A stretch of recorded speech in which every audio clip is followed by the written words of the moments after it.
bonjour et bienvenue dans le Podcapsuleur, le podcast qui aime la bière et les brasseurs. Nous poursuivons notre première saison à la découverte des brasseries belges. Depuis 2016, la bière belge est inscrite au patrimoine culturel immatériel de l'UNESCO. La tradition et le savoir-faire belge sont très riches. Il y a différents styles de bière, comme les bières d'abbaye, les triples ou les gueuses, qui font la fierté de tout le pays. Et puis nous l'avons vu à travers les différents épisodes, il y a aussi une histoire brassicole très riche, comme celle de la brasserie que nous découvrons aujourd'hui. Saison 5, épisode 9, Mick van Malkebeke, brasserie de Rek à Herzl. Imaginez une brasserie qui ne brasse qu'une seule bière, une seule recette que le brasseur reproduit encore et encore. Cela paraît incroyable à une époque où certains brasseurs proposent des recettes éphémères à tout va et où certains consommateurs sont en perpétuelle recherche de nouveautés. Pourtant, la brasserie de Rek a brassé une seule et même bière pendant plus de 80 ans. Sa spéciale belge a été créée après la Première Guerre mondiale pour contrer la Pils allemande et sera la seule bière de la brasserie jusqu'en 2006. Aujourd'hui, il n'y a plus que 4 brasseries dans tout le pays qui produisent une spéciale belge, direction Herzl, entre Gand et Bruxelles, où nous accueille Mick van Malkebeke. Bonjour, je suis Mick van Malkebeke, la 5e génération de la brasserie familiale de Rek à Herzl. Je vous souhaite la bienvenue. Mick, c'est ton arrière-arrière-grand-père qui a fondé cette brasserie en 1886. Il s'appelait Gustave, il avait un petit commerce de tanneur dans le village et puis pour subvenir aux besoins de sa famille, il a voulu se diversifier et a créé cette brasserie. Est-ce que tu peux nous raconter les débuts ? Oui, voilà, il aimait bien devenir brasseur, c'est une bonne profession, il pensait, il aimait bien les bières, donc voilà. Mais dans le temps, il n'avait pas des éducations pour devenir brasseur. Il s'est trouvé à Bremen, en Allemagne, où il a trouvé un maître pour lui apprendre tout, brasser, nettoyer, faire les caves, faire les cuves, faire la sélection des ingrédients. Et c'était une toute petite brasserie aussi, qu'il a fondée plus tard, qui s'appelait Zum Golden Adler.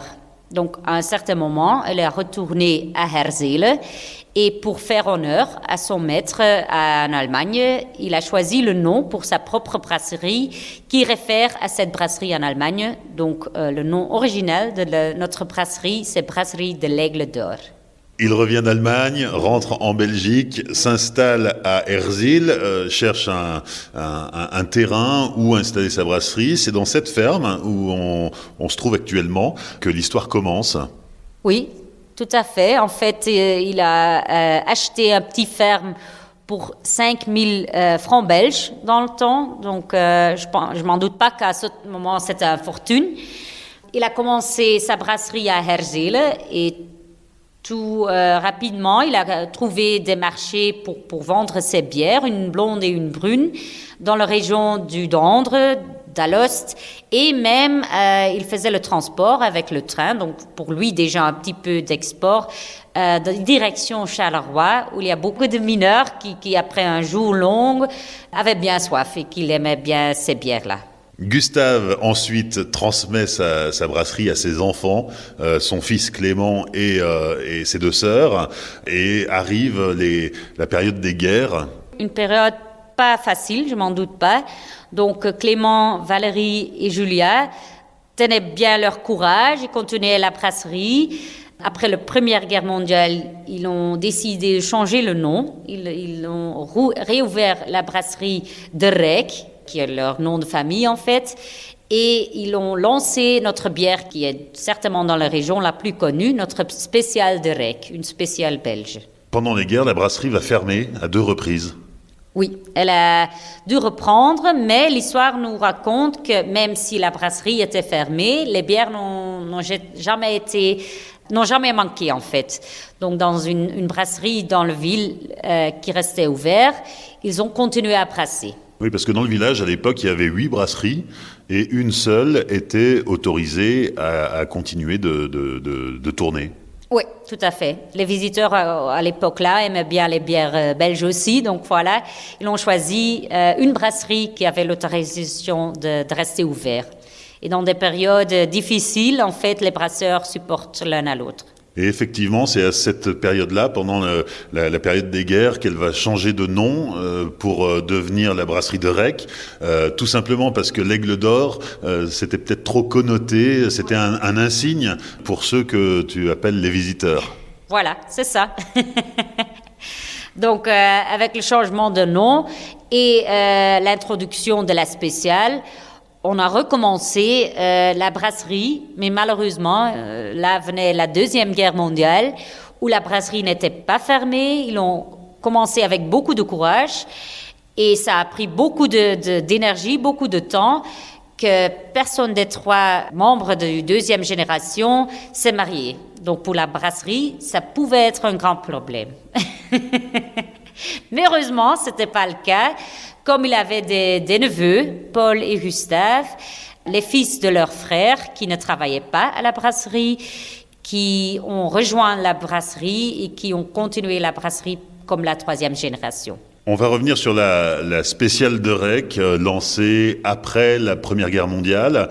Historiquement, c'était les brasseurs belges, la corporation des brasseurs belges qui voulait créer une bière spécifique pour contrer, d'une certaine façon, la Pils allemande.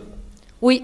Dans les périodes de guerre, ils ont remarqué pas seulement que beaucoup de leurs brasseries ont été fermées, mais aussi bien que le marché de bière, que leur clientèle commençait à boire des bières qu'avant n'étaient pas connues sur le marché belge, des pils.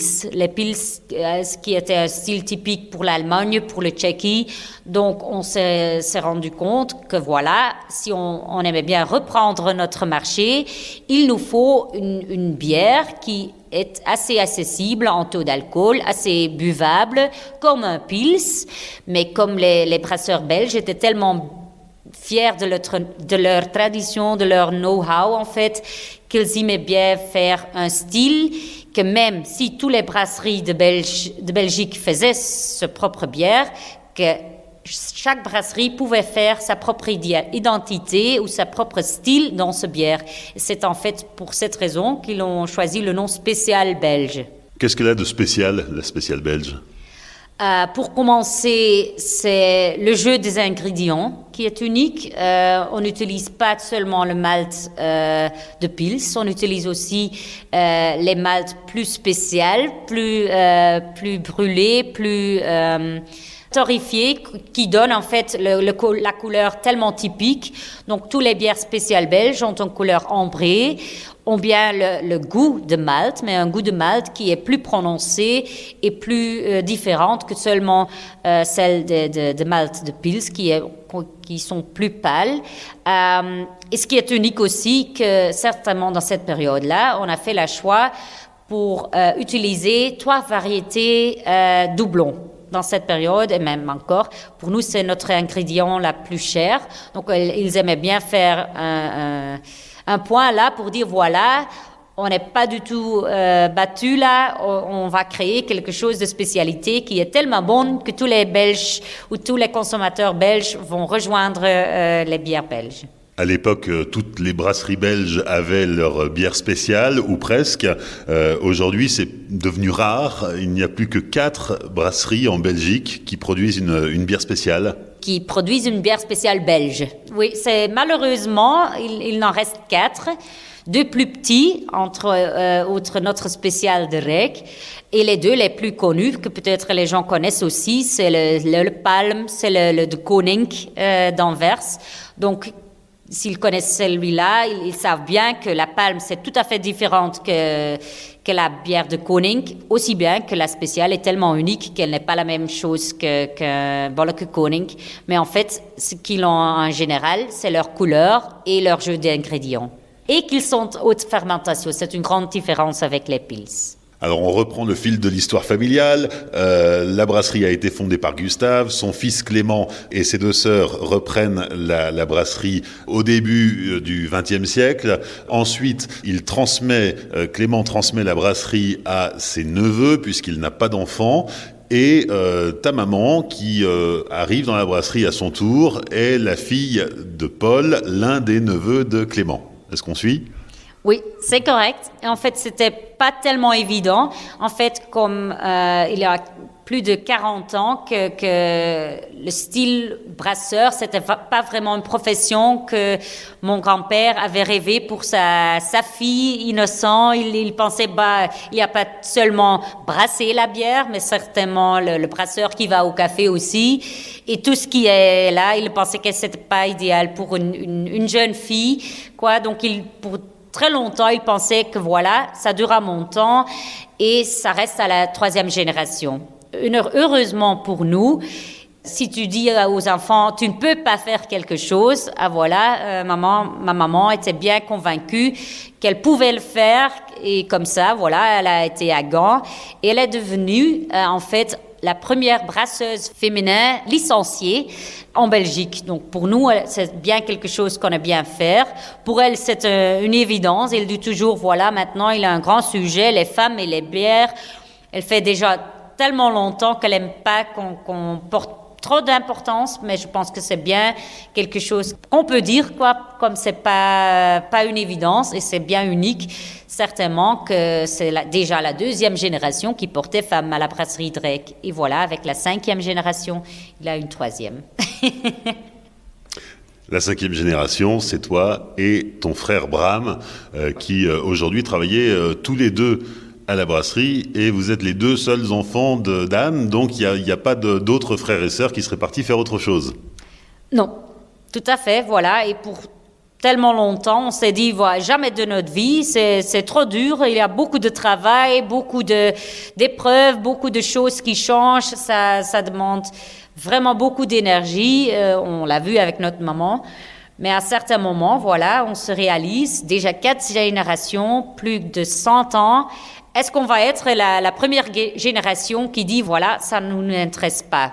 Donc, petit à petit, on s'est rendu compte que c'est vraiment une obligation, pas par notre maman, mais pour nous-mêmes, à un certain moment, au même temps, essayer en tout cas. Et voilà, on est là.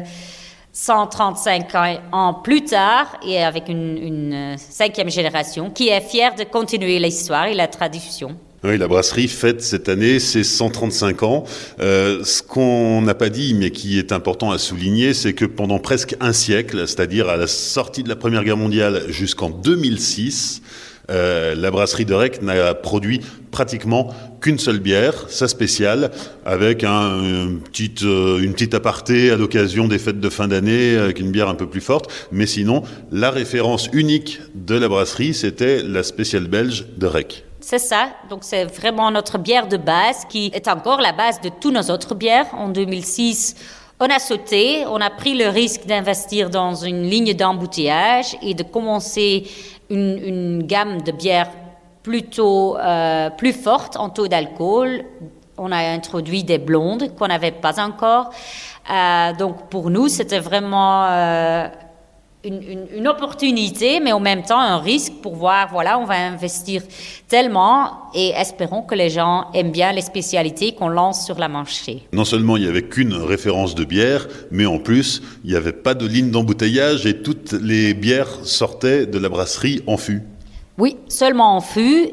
Mais même à ce temps-là, qu'on n'avait pas les bouteilles, mon grand-père était plutôt original. Il a lancé la petite brasserie qu'il était, des TV mini, des TV maxi, qu'il disait c'était des fûts de 20 et de 30 litres avec un plongeur pour fêter à la maison, et même des mini-fûts à 5 litres que maintenant beaucoup de grands brasseries font aussi, mais dans ce temps-là, donc je parle les années 80, il était en fait le premier et le seul qui le faisait.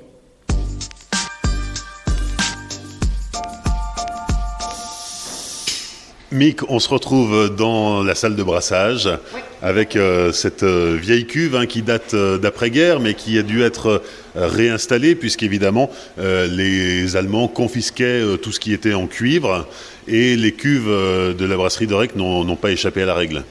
Non, ça c'est vrai. Donc, dans la salle de brassage qu'on utilise maintenant, il y a encore le tank de brassage et de filtration qui sont encore en cuivre, comme certainement les générations avant nous étaient bien convaincus que ça donne quelque chose de valeur, de goût aux bières. Je pense qu'il y a beaucoup de théses et beaucoup d'études qui ont étudié cet effet-là. On ne sait jamais, peut-être que si c'est vraiment le cas, mais ce qui est le cas au moment-là, et petit à petit, vous verrez, si on continue dans la brasserie, on renouvelle et on va moderniser. Et malheureusement, même si on veut, la cuivre, c'est plus, c'est plus une bonne idée pour la porte-monnaie. En ce moment, c'est la filtration. Oui. C'est ta maman qui a brassé ce matin. Oui, c'est un jour vraiment hectique en fait. On est en train de brasser notre pièce de résistance, l'Iron Triple, qui a été élue des 3 fois meilleure triple d'Europe. Donc on est tellement fiers. Et la demande en volume pour notre brasserie, c'est certainement une plus grande volume en comparaison, par exemple, avec la spéciale. Donc, on le brasse plus beaucoup que les autres bières. Et la filtration, voilà, ce qu'on fait, c'est séparer la liquide, pas encore de la bière, une jeune bière, des maltes. Drèche. Ah oui, voilà. Et cet après-midi, il y a le fermier qui vient le chercher pour les vaches. Hein. On a des vaches bien contentes dans la région si on brasse. Et alors, le mou s'écoule par 3 robinets. Ouais. Il part où? On va le repomper en eau dans le grand tank où on a fait le brassage. On va le réutiliser pour bouillir. Et on va, à ce moment-là, ajouter l'eau blanc, aussi bien que quelques épices sucrées. On vient de monter un étage, on est ici au-dessus de la salle de brassage, devant le concasseur. Alors il y en a même 2. Il y a celui qui était utilisé juste après-guerre et qui aujourd'hui aurait sa place dans un musée. Et puis un autre concasseur qui lui aussi n'est plus de la dernière génération, mais qui fait encore du bon travail. Oui, tout à fait. Comme j'ai dit, on a encore des grands rêves. Donc petit à petit, on est en train de renouveler toutes les choses, mais beaucoup de nos collègues disent aussi, voilà, ce concasseur-là, autant qu'il fait ce qu'il doit faire, en fait, laissez-la. Comme il y a beaucoup de choses à renouveler dans une brasserie, je pense que le brassage, c'est la plus importante.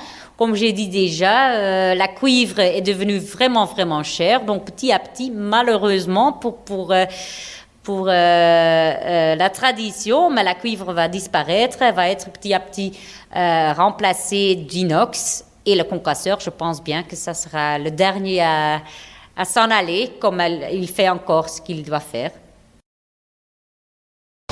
Mick, on a quitté la ferme, le site historique de la brasserie, pour venir dans ce nouveau bâtiment qui se situe juste à côté et qui abrite les tanks de fermentation.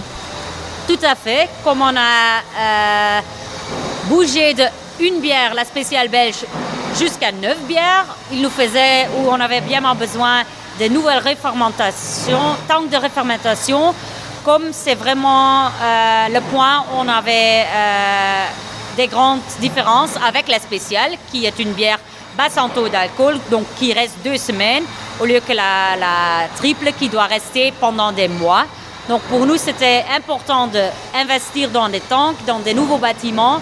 Et comme vous sentez aussi, on est dans le lieu où on met la bière dans des bouteilles. On voit au loin la ligne d'embouteillage. Alors c'est relativement neuf dans la brasserie, puisqu'on l'a dit, elle est arrivée dans la brasserie en 2006. Mais déjà, il va falloir la changer, ou en tout cas, vous y réfléchissez? On a réfléchi, mais aussi bien, on a bien commandé une nouvelle. Au moment qu'on a commencé, on ne savait pas comment les gens vont accueillir les nouveaux bières, aussi bien que pour nous, c'est une nouvelle histoire de faire l'embouteillage. Donc voilà, à ce moment, on a choisi de faire une ligne à 8 têtes qui fait 1600 bouteilles dans 1 heure. Mais à ce moment-là, où on voit bien que, par exemple, la triple, la bière Steenel, que la Clément, qui est là dans l'été, sont aimés beaucoup et la demande est tellement grande en temps normal. Donc, on a eu eu une année qui n'était pas comme on avait rêvé au moment qu'on a mis le nouveau magasin, mais en tout cas, la demande reste et l'enthousiasme reste, qu'on a décidé de renouveler la ligne d'embouteillage et normalement dans 2022 on va avoir une ligne qui a la capacité de faire la double.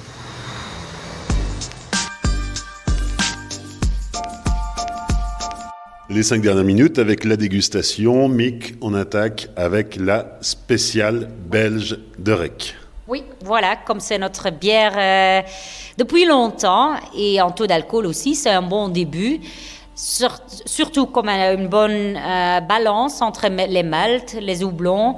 Comme vous voyez, une belle couleur ambrée, un nez, un peu des deux, de malt et doublon, et un goût avec certainement aussi là la balance entre les deux. Donc pas seulement le goût maltais que la plupart des bières plutôt en base en taux d'alcool comme les pilsons, et c'est aussi bien la fermentation haute qui donne une palette plus complexe, plus prononcée par exemple.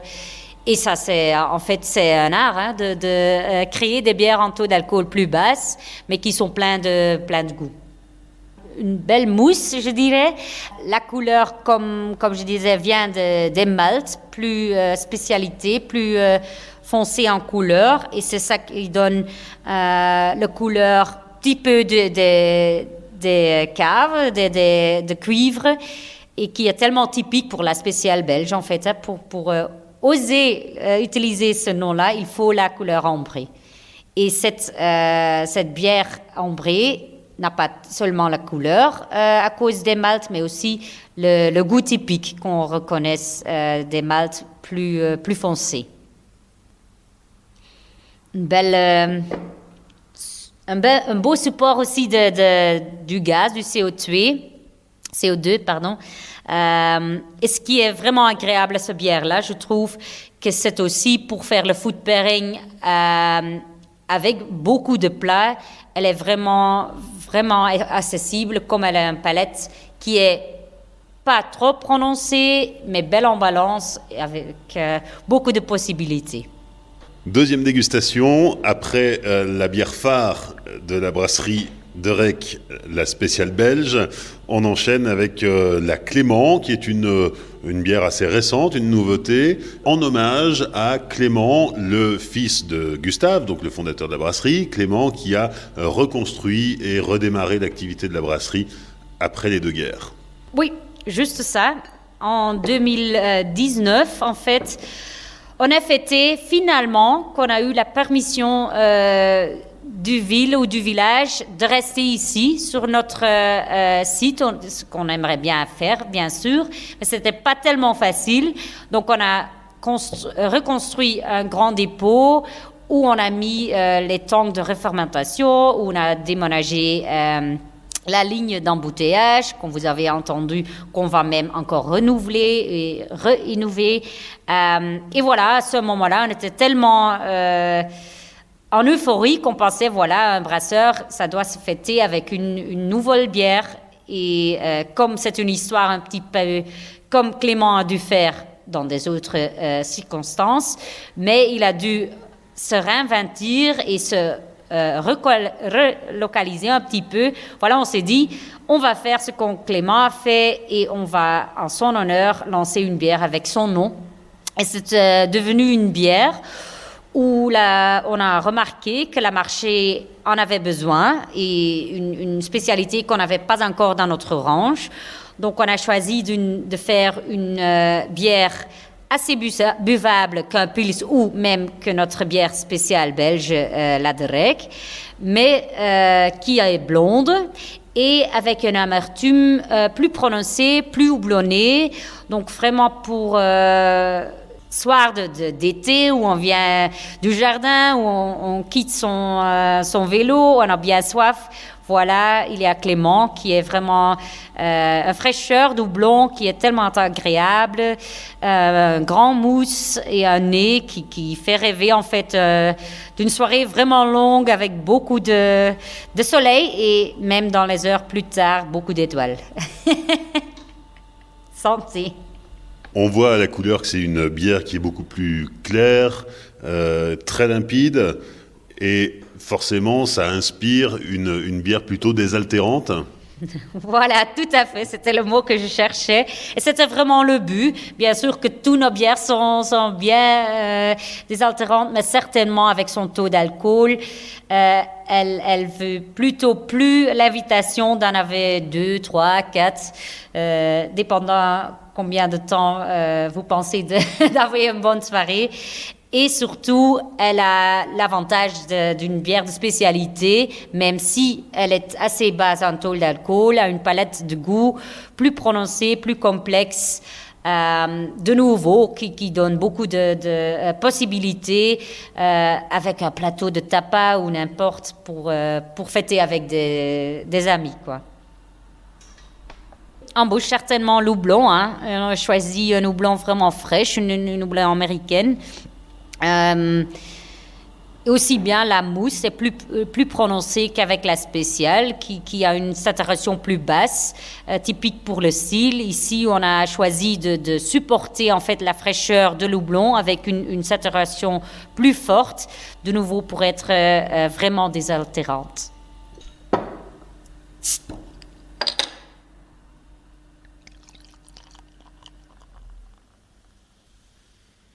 Voilà, je vous présente la Steenelke. Ou en français, c'est chouette chevêche. Donc, ça fait référence à un tout petit hibou qui, normalement, habite dans notre région des Ardennes flamandes. C'est en 2008 qu'on a été contacté par un projet rural avec le nom Regionaal Landschap van de Vlaamse Ardennen. Donc, un projet qui supporte tout ce qui est des animaux et des plantes dans les Ardennes flamandes. Et malheureusement, la petite chouette chevêche était en danger d'extinction. Donc voilà, on devait faire quelque chose et en Belgique, lancer une bière avec un nom comme ça rend compte aux gens qu'ils doivent faire quelque chose. Aussi bien, il y avait une bière, il y avait des arbres que les gens pouvaient planter. Mais avec la bière, pour nous, c'était un projet ludique en fait, dehors de notre zone plus confortable peut-être, d'expérimenter un petit peu avec des épices, avec des goûts ou des balances qu'on n'avait pas fait encore.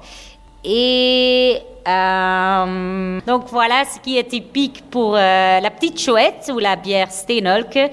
C'est la belle balance d'amertume, de l'amertume typique pour une bière de l'houblon, aussi bien des 3 épices qu'on a sélectionnées qui sont typiques pour les Ardennes flamandes. Donc on a le prunelier, on a l'angélique qui est utilisé aussi beaucoup dans des gins. Et ce qui est vraiment typique pour notre région, c'est l'aspirule odorante. 4e et dernière dégustation avec la triple de la brasserie Derick, Arendt Triple. Oui, c'est notre pièce de résistance du ranch Arendt. C'est la dernière qu'on a lancée, mais qui, comme j'ai dit, pour nous, a ouvert les portes de l'export. Comme elle a gagné déjà 3 fois l'honneur, ou elle a gagné déjà 3 fois la médaille d'or au concours du European Beer Star, c'est un concours en Allemagne, où il s'est battu entre, je pense que c'était la dernière fois, 76 triples qu'elle a gagné. Donc pour nous, c'est que c'est, mais ça aide de gagner quelque chose pour faire plus connaître, mais en plus, que c'est la 3e fois pour nous, comme équipe de brasseurs, c'est vraiment une reconnaissance qu'on est capable de faire la qualité de temps en temps. Donc voilà, et je pense le grand avantage de la triple, même que si c'est un triple, donc une blonde à 8 degrés, elle n'a pas un goût tellement alcoolisé, elle est vraiment accessible en goût, bien balancé, un nez agréable, un goût houblonné, mais pas trop, donc une belle balance, c'est ce qu'on recherche dans toutes nos bières en fait. Donc, ça laisse la liberté d'avoir une, deux, mais avec d'être prudent. Hein. Donc, c'est un triple à 8. Donc, mais la couleur, c'est blonde dorée, un bel mousse. Comme j'ai dit, on recherche la belle balance entre tous les ingrédients, mais plutôt avec un goût prononcé doublon, sans être un IPA, parce que ça, c'est pas du tout le but. Mais pour nous, c'est une belle triple et j'espère que vous trouvez aussi. Hein. Le point commun entre toutes ces bières et avec les 5 autres qu'on n'a pas dégustées mais qui sont brassées ici, c'est bien évidemment la levure qui est une levure propre, réutilisée, vivante, mise en culture, mais aussi l'eau. Oui, en fait, je pense que c'est la raison que Gustave a choisi ce ferme-là, juste en face de l'église de Herzele. Comme elle avait une source, et à ce moment-là, espérons qu'on peut le garder vraiment longtemps, qui nous délivre assez bien beaucoup ou assez de l'eau pour pas seulement brasser les bières, pour faire le nettoyage, mais aussi bien, et pas moins important, qui est encore de meilleure qualité pour faire les bières là. Hein, je pense. Il y a beaucoup de grandes brasseries qui ont fait le switch de brasser avec de l'eau de la ville. Et voilà, tout à fait, ça change le goût des bières et ça a un air d'être une futilité. C'est que de l'eau, mais c'est une des 4 ingrédients de base. Et la plupart, hein, c'est... 80% de la bière, c'est de l'eau. Donc, c'est pas étonnant que ça change le goût si tu changes l'eau. Donc, certainement, ça détermine le goût, aussi bien avec notre levure qui a été cultivée par mon grand-père et que, pour nous, est une grande richesse qu'on peut le recultiver brassage après brassage. On fait aussi une coopération avec le KU Leuven pour sauvegarder vraiment cette strain de levure. Donc, c'est vraiment sécurisé. On ne sait jamais. Dans une brasserie, on fait beaucoup de changes de température, qu'il y a un incendie, on ne sait jamais. Donc, à ce moment-là, on a un backup. Donc, voilà.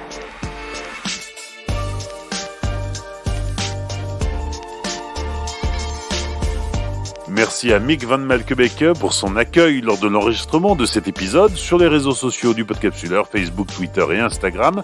Je vous invite à découvrir la brasserie de Rec en images. Pensez à partager cet épisode autour de vous. Merci de laisser un commentaire, 5 étoiles sur Apple Podcast. N'oubliez pas aussi de soutenir, parce que c'est important, le Podcapsuleur sur tipeee.com/podcapsuleur. Rendez-vous dans 15 jours pour découvrir une nouvelle brasserie belge. D'ici là, souvenez-vous, l'abus d'alcool est dangereux pour la santé, alors savourez, mais sans forcer.